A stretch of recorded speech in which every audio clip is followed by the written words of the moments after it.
AP ఉప ముఖ్యమంత్రి పవన్ కళ్యాణ్ తాజాగా గోదావరి జిల్లాల పర్యటన సందర్భంగా తెలంగాణపై విమర్శలకు దిగారు. కోనసీమలో కొబ్బరి చెట్లు వాడిపోవడానికి తెలంగాణ దిష్టి తగిలిందంటూ ఆయన వ్యాఖ్యానించారు. అంతేకాదు తెలంగాణ నేతలు పచ్చని గోదావరి జిల్లాల్ని చూసే ప్రత్యేక రాష్ట్రం అడిగారంటూ తెలిపారు. ఈ విధంగా రాష్ట్ర విభజనలో గోదావరి జిల్లాల పాత్ర ఉందంటూ పవన్ వ్యాఖ్యానించారు. ఈ వ్యాఖ్యలు తెలంగాణలో మంట పుట్టించాయి. పవన్ వ్యాఖ్యలపై ఇప్పటికే తెలంగాణలో వివిధ పార్టీల నేతలు స్పందిస్తున్నారు. పవన్ కళ్యాణ్ వ్యాఖ్యలు సరికాదని, రాష్ట్రం విడిపోయినా ఇంత ద్వేషం ఎందుకంటూ ప్రశ్నిస్తున్నారు.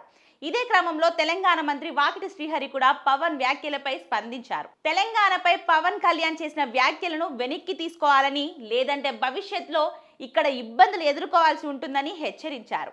రెండు ప్రాంతాల మధ్య విద్వేషం పెంచే మాటలు సరికాదని పవన్ కళ్యాణ్కు తెలంగాణ మంత్రి శ్రీహరి చురకలు అంటించారు. పవన్ తలతిక్క మాటలు మానుకోవాలన్నారు.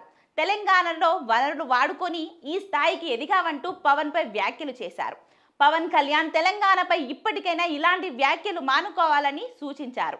అలాగే మంత్రిగా పవన్ కళ్యాణ్కు అనుభవం లేకపోవడం వల్లే ఇటువంటి వ్యాఖ్యలు చేస్తున్నారని కోమటిరెడ్డి విమర్శించారు.